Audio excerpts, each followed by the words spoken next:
Shipping is a crucial part of global commerce. The international maritime industry is responsible for transporting more than 90% of world trade. It is constantly changing to meet new commercial demands and to take advantage of new technology. With these developments, there is often more pressure on seafarers. Crews are smaller, turnarounds in port are faster, and there is more paperwork to deal with. At the same time, legislation and regulations are being drawn up to ensure that international safety standards keep pace with industrial changes. Although there have been advances, safety at sea can still be improved considerably if we are to prevent accidents and reduce personal injuries in future. While a comprehensive set of rules and regulations helps create and maintain a safe working environment on board, accidents still happen.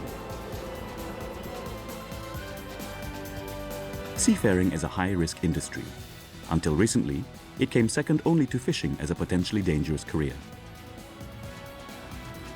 It is vital to be aware of your environment and the possible dangers it may hold, and to take all the measures necessary to prevent accidents and injuries from occurring.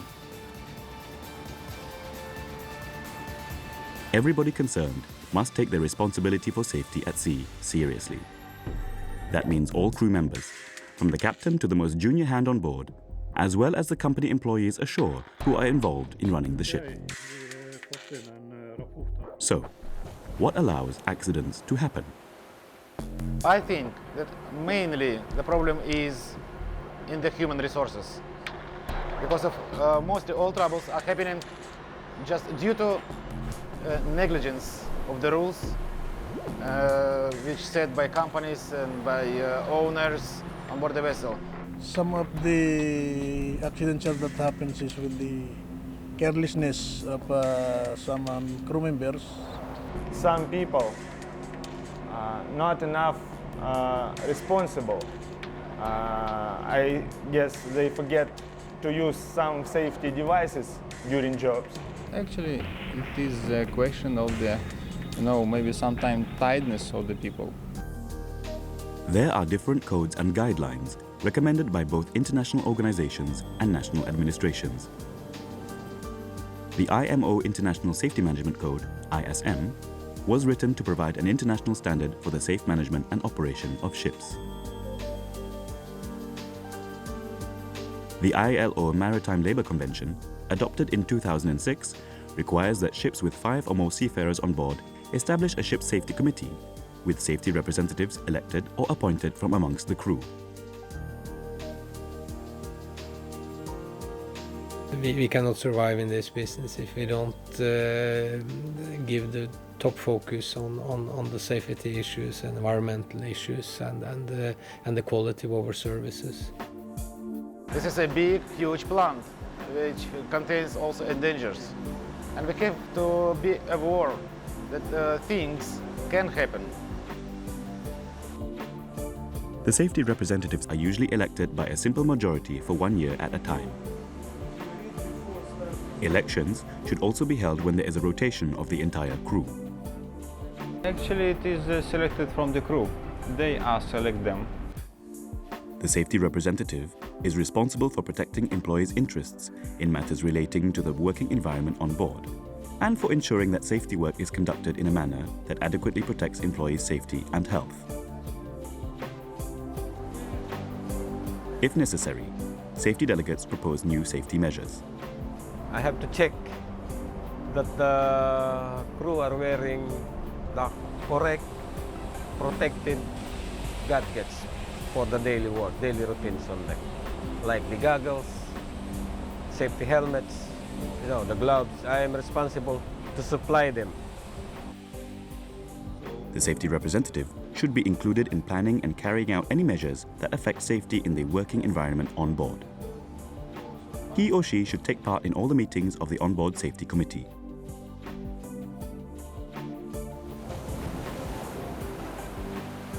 The ship's safety committee should deal with all aspects of safety protection and accident prevention on board. It should look at conditions in rest and recreation areas, as well as the working environment. The safety committee should deal with precautions to prevent occupational accidents, injuries, and sickness, and procedures for investigating and reporting accidents and near misses. The committee should meet regularly to discuss problems or ideas for improving safety on board, and should make sure that reports are sent to the designated person ashore. It is important for all the members of the committee to feel able to present their ideas. The safety representative is the go-between on all issues of safety and health that matter to the crew and need to be raised in the committee or with the safety officer. It's a two-way process. On the one hand, finding out what the crew members think, and on the other, informing them of anything they might need to know. There should be meetings where the representatives can report back to the crew and listen to their comments. So if you have any questions, if you have any comments about... And we talk, we carry out, we make some changes, we request some things if we need to upgrade what we have on board regarding safety. And the captain is always open-handed. You can always talk to him about these matters. Our office in Norway working, I think, in the right way, because all time they asking about feedback from the vessels. When we receive the monthly safety reports from the ship, and when we have read through this report, we reply to the vessel that they are well received, and also if we have any comments to the reports. And we are also discussing this with the fleet manager and their superintendent. To have effective health and safety at work, there needs to be a constant assessment of the possible risks. The aim is to identify potential dangers and work out how to reduce the risk of injuries and accidents in advance. If an accident does happen, try to learn from it and make any changes needed to avoid it happening again.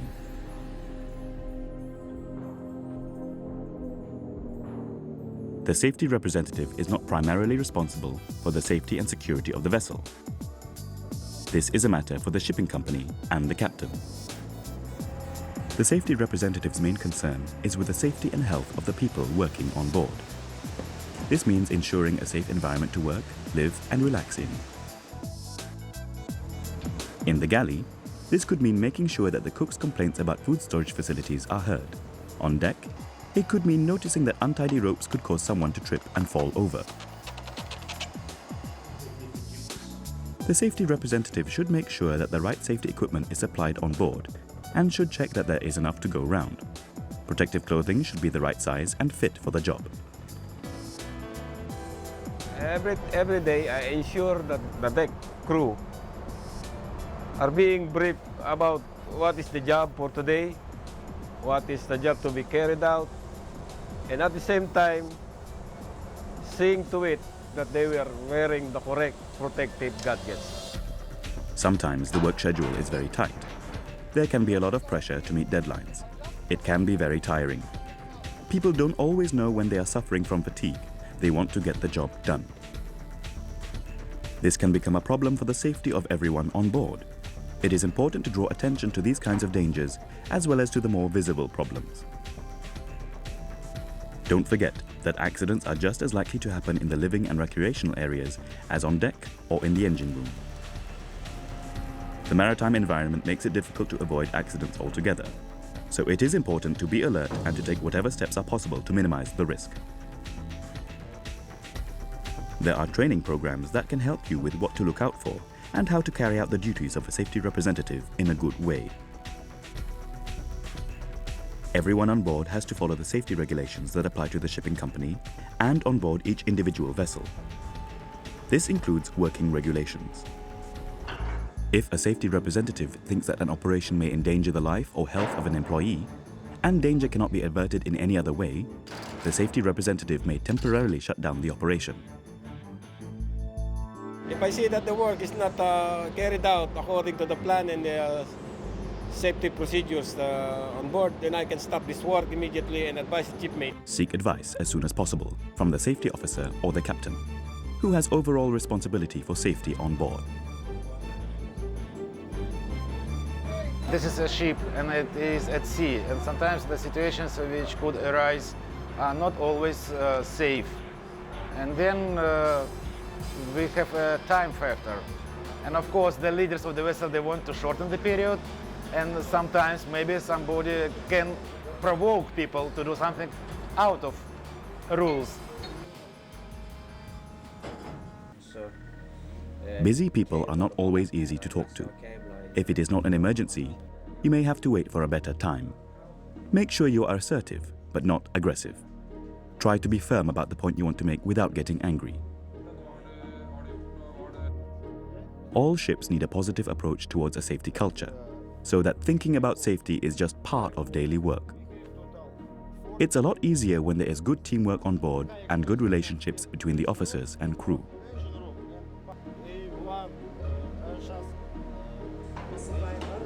Unfortunately, not all safety officers or team leaders are open and friendly to work with.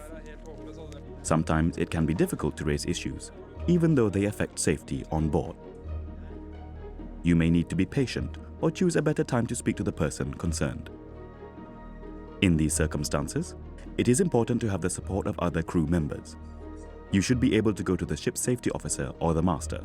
If the problem cannot be solved on board, there are other people who have an interest in the ship's safety who could provide support. Make sure you are well equipped to take on the role of safety representative. It is a good idea to work through any company training materials on the subject.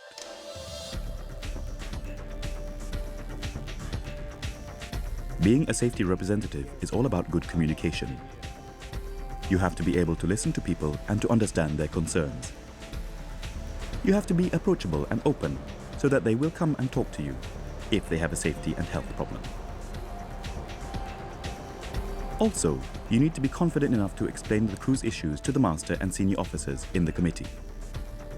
On most ships, the crew comes from more than one country, so you have to make sure you understand each other. You may have to listen carefully and ask your crewmate to repeat him or herself until you understand the point being made. If you are speaking to someone whose first language is not the same as yours, make sure you don't speak too fast or use words they don't understand. The shipping industry today benefits from the skills and commitment of people from many different countries and cultures. For commercial reasons, it has long been an industry with an international perspective, but now changes in crewing patterns make it even more likely that you will be working together with people from a wide range of cultural backgrounds. You may need to get used to some very different styles of communication. Some people wave their arms and make a lot of noise when they are simply pleased to see you. Others may be very quiet when they are telling you that a terrible accident is about to happen. If you have good communication on board, you will get to know the characters of the people on board and how best to approach them. The safest ships are the ones where everyone joins in to make the safety systems work.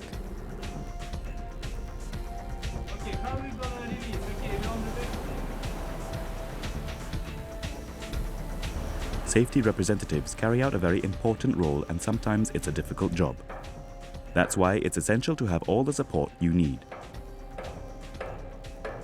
There is a range of people with different responsibilities for safety at sea. The captain is ultimately responsible for everything that happens on board. Usually, he or she delegates the specific responsibility for safety and health to the safety officer. This person should be in frequent communication with the safety representatives and the safety committee. The International Safety Management Code requires that the company responsible for the operation of the ship has a designated person to act as a point of contact with the vessel. This person must be able to make decisions quickly, and they must be able to contact people at the highest levels of the company. The onboard personnel shall at all time have the possibility to get in touch with the highest level of the management ashore. Though they may be far away, the ship's owner also has responsibilities for what happens on board his or her vessels, and it is in his or her best interests to support safety on board. Ships have to abide by the laws of the country of the flag they fly, so flag state inspectors have a responsibility to ensure the safety and health of crew on board vessels flying their flag. The Port State Control Officer must check that ships visiting their ports are in compliance with their safety conventions. They will check that the vessels itself are safe to operate, but they are also interested in issues like fatigue and hygiene. The ship management company also plays a vital role, being responsible for training and for the standards of crew competency. You might ask them for training on how to be an effective safety representative. Your union is another organization with a concern for your safety and health. If you have a collective bargaining agreement on board, amongst other things, it will include a requirement that provisions are made for welfare and safety and health on board. Your union official should make sure that any such provisions are complied with. ITF inspectors are also there to make sure that you have decent working conditions on board. Safety at sea is a concept that covers more than injuries and accidents that happen as a result of ship operations or working situations on board. A ship is a community where work and leisure overlap and where good cooperation between the crew and the ship's officers is a must in order to maintain a safe environment. Given the multinational nature of the crews on most ships, it is important to promote a good social climate where all cultures and nationalities feel at home. Try at the beginning, if you have some multinations, just to have gentle relationship to themselves, including good relationship to their religion, to their mentality, and to their specific abilities. We have a good relation. We can understand each other during job and also during rest. Consideration of safety and health in the working environment is an essential part of any operation. A good safety practice on board benefits all those involved in the running of the ship. Everyone has a responsibility to participate in the safety on board, and everyone has a right to a working and living environment that is as safe as it can be. I always say to them, this safety is not for someone else. This is for themselves and for their family.